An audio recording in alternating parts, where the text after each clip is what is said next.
graça e paz. Evangelho de João, capítulo 11, verso 1 ao verso 16. Diz assim: Estava enfermo Lázaro de Betânia, da aldeia de Maria e de sua irmã Marta.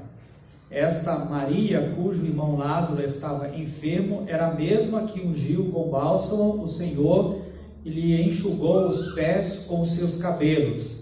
Mandaram, pois, as irmãs de Lázaro dizer a Jesus: Senhor, está enfermo aquele em quem amas. Ao receber a notícia, disse Jesus: Esta enfermidade não é para a morte, e sim para a glória de Deus, a fim de que o Filho de Deus seja por ela glorificado. Ora, amava Jesus a Marta e a sua irmã e a Lázaro. Quando, pois, soube que Lázaro estava doente, ainda se demorou 2 dias no lugar onde estava. Depois disse aos seus discípulos: Vamos outra vez para a Judeia. Disseram-lhe os discípulos: Mestre, ainda agora os judeus procuravam apedrejar-te e voltas para lá? Respondeu Jesus: Não são 12 as horas do dia? Se alguém andar de dia, não tropeça porque vê a luz desse mundo. Mas se andar de noite, tropeça porque nele não há luz. Isso dizia e depois lhes acrescentou: Nosso amigo Lázaro adormeceu, mas vou para despertá-lo. Disseram-lhe, pois, os discípulos: Senhor, se dorme, estará salvo. Jesus, porém, falara com respeito à morte de Lázaro, mas eles supunham que tivesse falado do repouso do sono. Então Jesus lhes disse claramente: Lázaro morreu, e por vossa causa me alegro de que lá não estivesse, para que possais crer, mas vamos ter com ele. Então Tomé, chamado Dídimo, disse aos condiscípulos: Vamos também nós para morrermos com ele. Queremos pensar na seguinte grande ideia: sofrimento, demonstração de amor e oportunidade de glorificar a Deus. Na última mensagem, analisamos o texto de João, capítulo 10, sobre a ótica da ovelha. Dissemos que seguem ao bom pastor as ovelhas que ouvem a sua voz. Falamos sobre 3 características de uma ovelha que obedece ao bom pastor. A primeira é que elas ouvem a voz do bom pastor. A segunda é que elas reconhecem o bom pastor. E a terceira é que elas seguem o bom pastor. O texto de hoje é o ápice do Evangelho de João em termos de milagres. Jesus havia deixado a Judeia 1 semana antes do acontecimento aqui registrado. Ele atravessou o Jordão para o outro lado do rio para ficar mais protegido, tendo em vista que queriam matá-lo. A liderança já havia estipulado uma recompensa para quem entregasse a Jesus. Todos estavam esperando que Jesus fosse preso e morto, mas ele também sabia que não era o momento. Do outro lado do Jordão, Jesus recebeu um mensageiro enviado pelas 2 irmãs de Betânia, da aldeia de Marta e de Maria. João também relata que Maria era aquela que havia ungido Jesus com perfume e enxugou os pés dele com os próprios cabelos. Era uma história bem conhecida daquela aldeia, daquela comunidade. Há 2 histórias bem importantes registradas nas Escrituras sobre essas 2 irmãs. A primeira delas está no Evangelho de Lucas, capítulo 10, verso 38 a 41, em que o autor revela uma tensão muito comum até os dias de hoje entre irmãs, e a outra é essa que nós estamos meditando. Conta-nos o evangelista que Jesus foi visitar a casa de Marta, Maria e Lázaro e ficou ali ensinando a palavra, enquanto Maria ficou aos pés de Jesus ouvindo. Marta já estava pensando sobre o que serviria para o jantar e começou a fazer os preparativos. Creio que todos nós temos um pouco ou até muito de Marta. Reclamamos daqueles que não estão fazendo alguma coisa visível, como limpar, passar, alguma tarefa do dia a dia, enquanto que outros só ficam estudando a Bíblia, orando, contemplando as belezas do Senhor, que era o caso de Maria. Então o relato desta história diz que Marta, não aguentando mais aquela situação, reclama para o Senhor: Senhor, ela não está fazendo nada, manda que ela faça alguma coisa. A resposta do Senhor Jesus foi: Marta, ela escolheu a parte melhor. Ele valorizou o quanto Maria se importava com os seus ensinos. Jesus valoriza quem se importa em ouvi-lo, em conhecê-lo mais e melhor. Segundo as tradições, estas duas irmãs tinham um irmão mais novo, e havia um relacionamento muito estreito entre Jesus e este irmão mais novo. Isso é visível na forma como é lidado o recado da doença dele. Diz lá o verso 3: Senhor, aquele a quem amas está doente. A palavra amas aqui parece igual à palavra amava do verso 5, que diz: Jesus amava a Marta, a irmã dela, e a Lázaro. Mas o verbo amar, empregado no verso 3, é diferente do verbo traduzido também como amar no verso de número 5. O amor que Jesus tinha por Lázaro, do verso 3, era filéu, que significa um amor de reciprocidade, de empatia. No verso 5, o amor com que Jesus amava aos três, Marta, Maria e Lázaro, não implicava em reciprocidade. Era um amor que ele dedicava àquelas pessoas incondicionalmente. Era o amor ágape, o amor do próprio Deus. Havia um relacionamento bem próximo entre eles. Toda vez que Jesus descia para a Judéia, indo em direção ou para Jerusalém, tinha como quartel-general a casa daqueles irmãos. Era como se fosse a sua própria casa, pois Betânia, a cidade deles, ficava a cerca de 3 quilômetros de Jerusalém. Antes do milagre da ressurreição de Lázaro, temos um relato de alguns acontecimentos que demonstram certos erros cometidos pelas pessoas quanto ao porquê o sofrimento nos abate. Geralmente se questiona: se Deus me ama, por que Ele me deixa sofrer? A análise destes episódios pode nos ajudar a pensarmos biblicamente. Então, nesse sentido, queremos meditar sobre 4 erros cometidos na interpretação quando o sofrimento nos abate. O primeiro erro é sobre a enfermidade.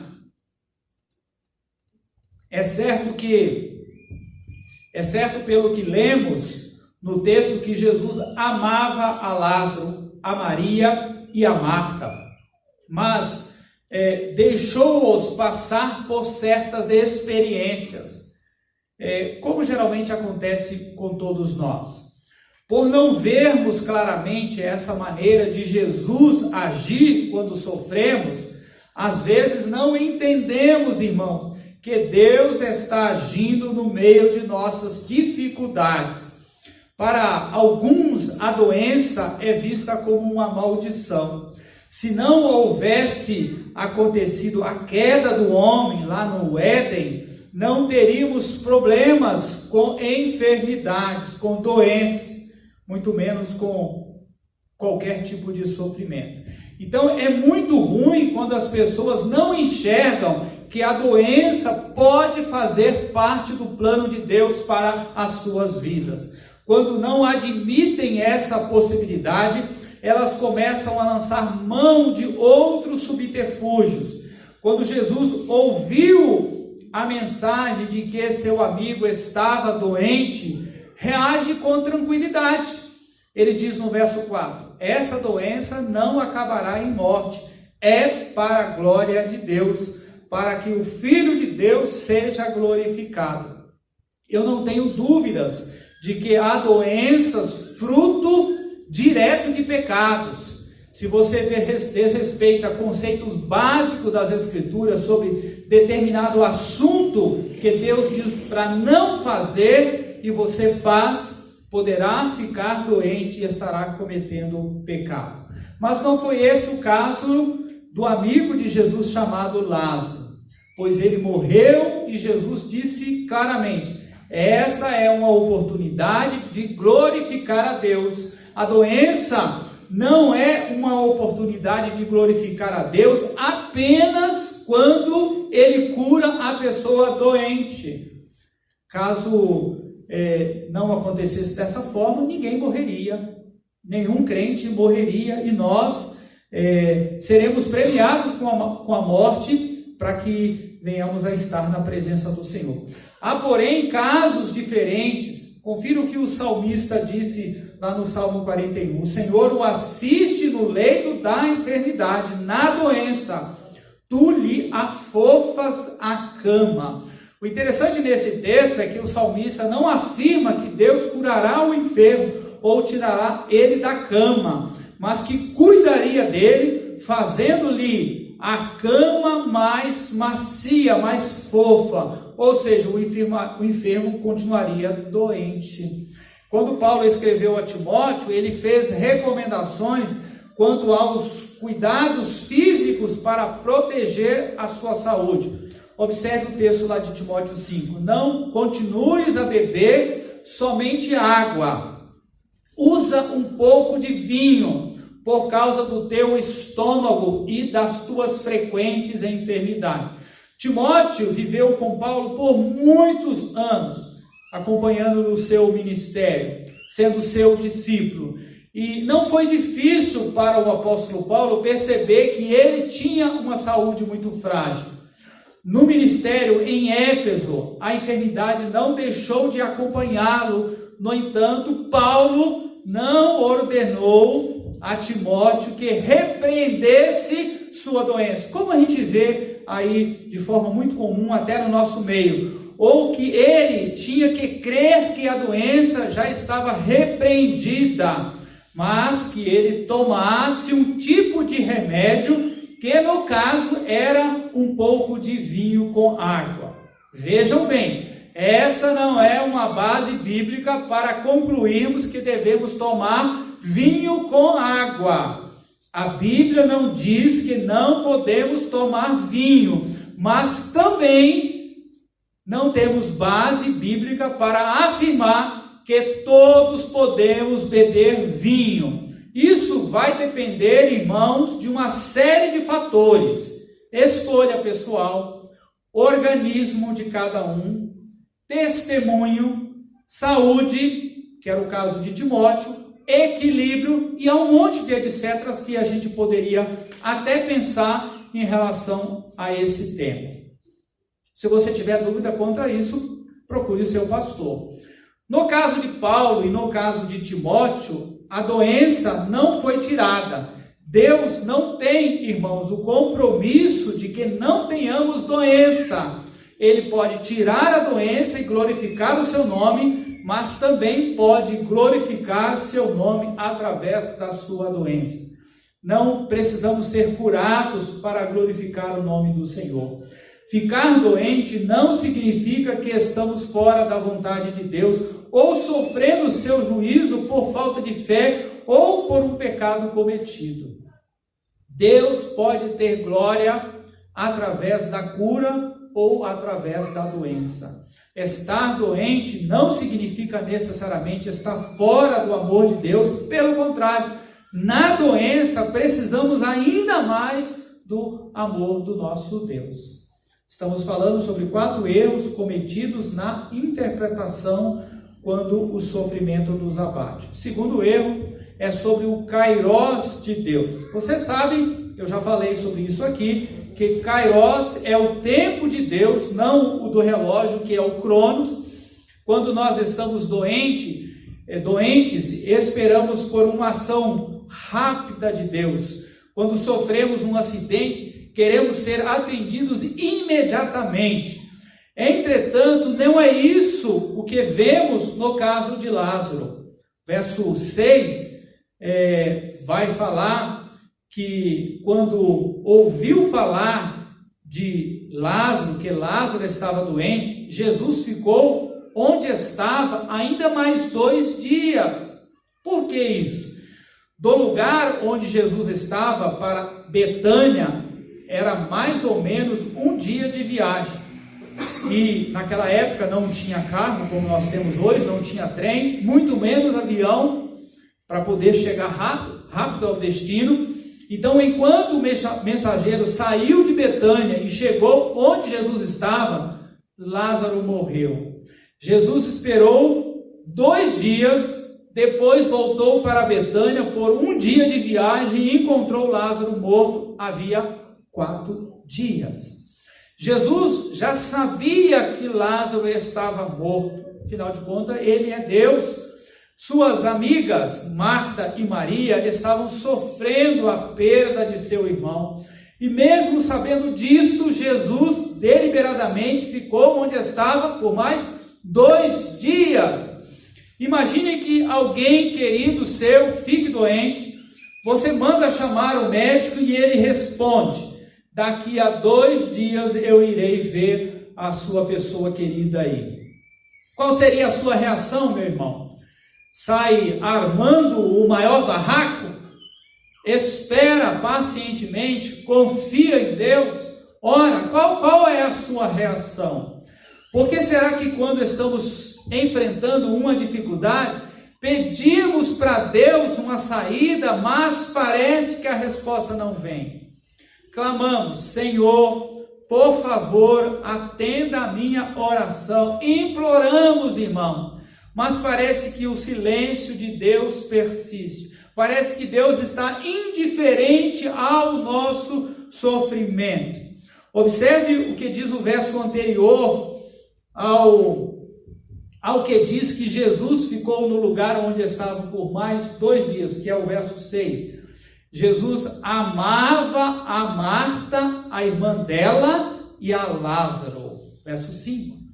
A razão pela qual Jesus esperou deliberadamente mais 2 dias não foi a indiferença, mas porque ele amava aqueles irmãos. Parece estranho essa forma de amar de Cristo. Parece. Pode ser que não entendamos, mas Deus conhece o nosso tempo e Ele tem o tempo dele para cada coisa determinado. Muitas vezes é difícil para nós compreendermos o tempo de Deus, o Kairos, e Ele não deixa seu tempo passar. Acontece exatamente quando Ele determina, por mais que a gente continue a sofrer. Por mais que saibamos que há pessoas cansadas de viver, eu particularmente ouço muito isso, principalmente daquelas pessoas bem de idade, porque elas já estão debilitadas, às vezes até dizem, e eu já ouvi, que não prestam para mais nada nessa vida, estão sofrendo com muita dor, parece aquela ave, né, com dor, mas elas precisam saber que Deus tem seu tempo, e no seu tempo, Ele vai levar cada um de nós. Cada um de nós. Esta é uma das inquietações que eu tenho tido no meu coração, igreja, sobre qual é o tempo de Deus determinado para cada coisa. No caso de Lázaro, ele demorou aquele tempo sabendo o que estava fazendo. A motivação dele é sempre amorosa. O foi com as irmãs e é ainda hoje, sempre será com cada um de nós. Talvez não saibamos o que Ele quer fazer da nossa vida, mas se Ele está demorando, há uma razão. Ele nos ama. Ele nos ama. Estamos falando sobre 4 erros cometidos na interpretação quando o sofrimento nos abate. O terceiro erro é sobre a soberania de Deus. Erramos quando ficamos em dúvida sobre a Deus ser soberano sobre o nosso sofrimento. Quando aquele mensageiro deixou Betânia, Lázaro estava bem doente. Ele viajou por um dia, deu o recado a Jesus dizendo: Lázaro, teu amigo está doente. Jesus responde: essa doença não acabará em morte, mas é para a glória de Deus. Imagine que aquele mensageiro creu nisso, nas palavras de Jesus, e era para crer mesmo. Voltou pela estrada adorando a Deus. Essa doença não é para a morte, mas para a glória de Deus. E voltou cantando, entoando, criou ali um cânticozinho em cima das palavras de Jesus. E quando ele chega de volta em Betânia, lhe dizem: ele morreu há 2 dias. O mensageiro deve ter dito: falei com Jesus e ele me disse que essa enfermidade não era para a morte, mas era para a glória de Deus. E até a chegada do mensageiro, irmãos, havia apenas um problema para as irmãs de Lázaro, Maria e Marta. Seu irmão se encontrava morto. Agora tinha um outro problema. 2. A dúvida quanto ao que Jesus falava. Será que este Senhor em quem temos confiado pode estar enganado? Será que ele não sabe que Lázaro não somente não está mais doente, mas como também já está morto há 2 dias? Abriu-se aqui uma porta para desconfiança quanto à divindade de Jesus. Passado 2 dias, Jesus, no caminho para a Judéia, diz para os seus discípulos, verso 11, nosso amigo Lázaro adormece, ou adormeceu, mas vou até lá para acordá-lo. Seus discípulos responderam: Senhor, se ele dorme, vai melhorar. O verbo que Jesus usa aqui para a palavra adormeceu aparece 18 vezes no Novo Testamento. E dessas 18 vezes, 15 é sinônimo do verbo morrer. Mais adiante, no próprio texto da ressurreição de Lázaro, Jesus interpreta a sua própria palavra dizendo: Lázaro morreu. Morreu. Paulo disse que em uma de suas cartas que morrer era incomparavelmente melhor, ou seja, ele não pensava em passar a eternidade dormindo. Ele tinha consciência que passaria a eternidade com Deus, que controla todo o processo. Todo, irmãos. Ninguém morre na véspera, só morre de acordo com a soberania de Deus, que controla todo o processo. Ou seja, Deus é soberano e tem todas as coisas sob o seu cuidado. Aquele texto de Lucas 12, 7, Jesus diz que até os cabelos da cabeça de vocês estão todos contados. Jesus, ele tem grande facilidade em contar cabeça de cabelo, o cabelo da cabeça de algum, tipo Marcelo, irmão Jubilino, irmão Amanda não está aqui hoje, né? E de outros ele teria mais dificuldade. Não, irmãos, ele tem a mesma facilidade, independentemente de quem seja, porque ele sabe de todas as coisas. Então Jesus estava mostrando que nenhum fio de cabelo cai sem que ele o saiba. Ele está no controle de todas as coisas. Não será as nossas lamentações que vai dissuadir Deus de seus projetos, de seus intentos. Deus está no cuidado de todas as coisas da sua vida, onde quer que você esteja ou queira o que esteja acontecendo com você. Pode até parecer que não, irmãos. Você pode até ter o mesmo sentimento daquele mensageiro da história de Lázaro, quando retornou a Betânia, pensando que traria uma boa notícia e se surpreendeu com uma má notícia. Lázaro morreu. Ou talvez seu sentimento seja igual ao daquelas irmãs, Marta e Maria. mas saiba que Ele sabe de todas as coisas. Não se engane, não duvide sobre isso. Estamos falando sobre 4 erros cometidos na interpretação quando o sofrimento nos abate. O 4º e último erro é sobre as maneiras de Deus agir. Um dos grandes problemas dos discípulos era, apesar de terem andado com Jesus, eles não entendiam o que ele dizia. Assim como nós, aqueles discípulos tinham uma visão deturpada. A visão deles estava manchada pelo engano. Por vezes, olhavam para o que Jesus fazia e não entendiam. Como, por exemplo, eles haviam saído da Judéia, onde a cabeça de Jesus já tinha um preço estipulado, mas naquele momento Jesus se volta para eles e diz: vamos à Judéia. A reação deles foi: que isso, Senhor? Acabamos de sair de lá, o pessoal de lá está querendo prendê-lo e matá-lo, e o Senhor quer ir, quer voltar para lá novamente? Jesus responde: o dia tem 12 horas, enquanto é dia a gente não tropeça, de noite pode tropeçar.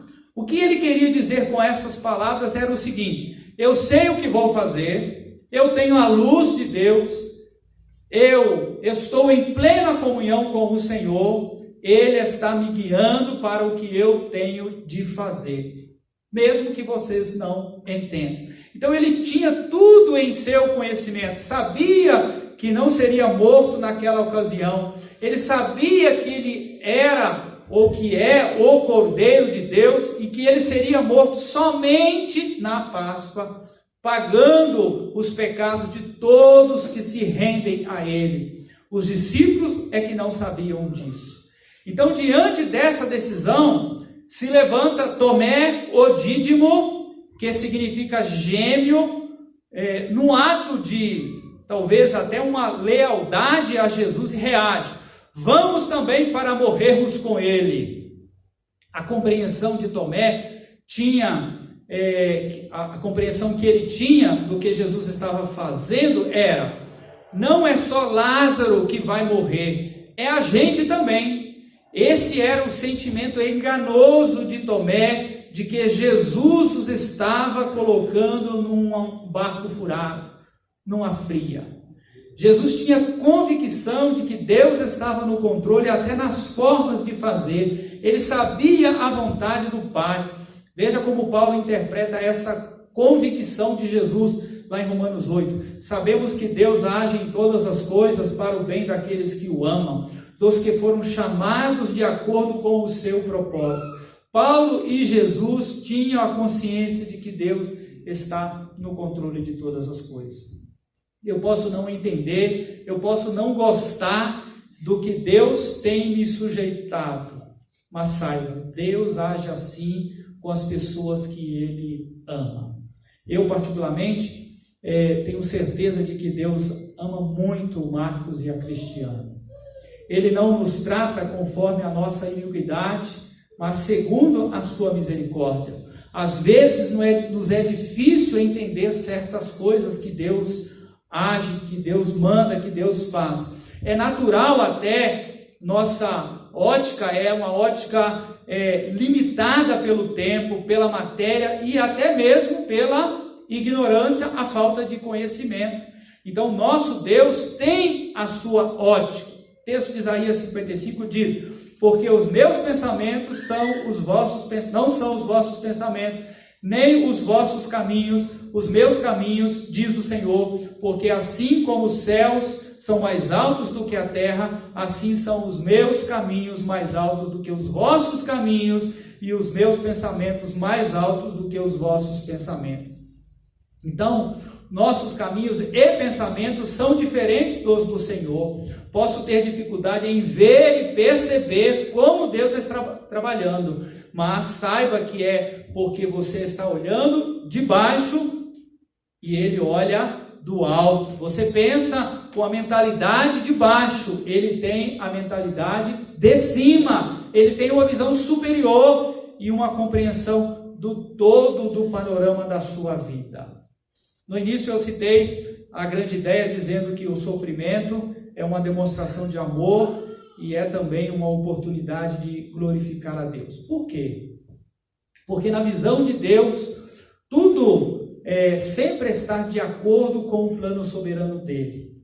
No plano do tempo e da maneira de agir dele. Você ainda pode estar se perguntando, por que Deus faz certas coisas? Por que Deus manda certas coisas? Por que Deus permite certas coisas? Talvez essa era uma pergunta que se passava constantemente no coração de Jó.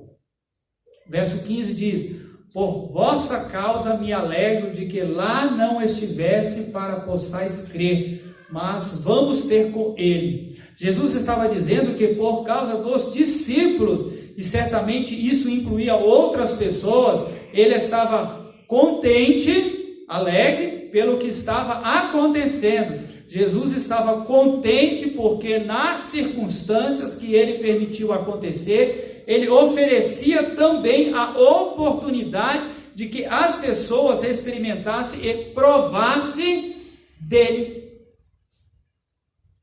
Ele os faria conhecer mais dele. Todas essas situações de sofrimento que nos abate são as oportunidades dadas pelo Senhor de nós conhecermos mais a Ele, de nós experimentarmos mais dele. Então, em outras palavras, a experiência a qual estava sujeitando os seus discípulos e seus amigos, Marta e Maria, era sim uma oportunidade para que eles recebessem mais revelação do Senhor. Nenhum outro livro no Novo Testamento tem um ensino mais parecido com o que Jesus está ensinando aqui do que o livro de Tiago. Quando Tiago escreveu o seu livro, ele usou formas de falar muito parecidas com as de Jesus nesse texto. Tiago 1, 2 ao 4 diz: meus irmãos, considerem motivo de grande alegria o fato de passarem por diversas provações, pois vocês sabem que a prova da sua fé produz perseverança, e a perseverança deve ter ação completa, a fim de que vocês sejam maduros e íntegros, sem ter falta em alguma coisa. Jesus estava feliz pelo que os discípulos poderiam ver naquela oportunidade. E nós podemos ficar alegres nas situações difíceis, aquelas ocasiões em que parece que Deus perdeu o controle do tempo, que Ele está indiferente a nós. Só parece. Ele está no controle do que acontece, de como tudo acontece. Ele é o supremo pastor. Você pode chegar a dizer para Ele: Senhor, Tu sabes o aperto e a angústia em que eu estou vivendo. Eu não consigo entender. Na verdade, irmãos, precisamos orar a Deus nas situações difíceis, pedindo essa compreensão.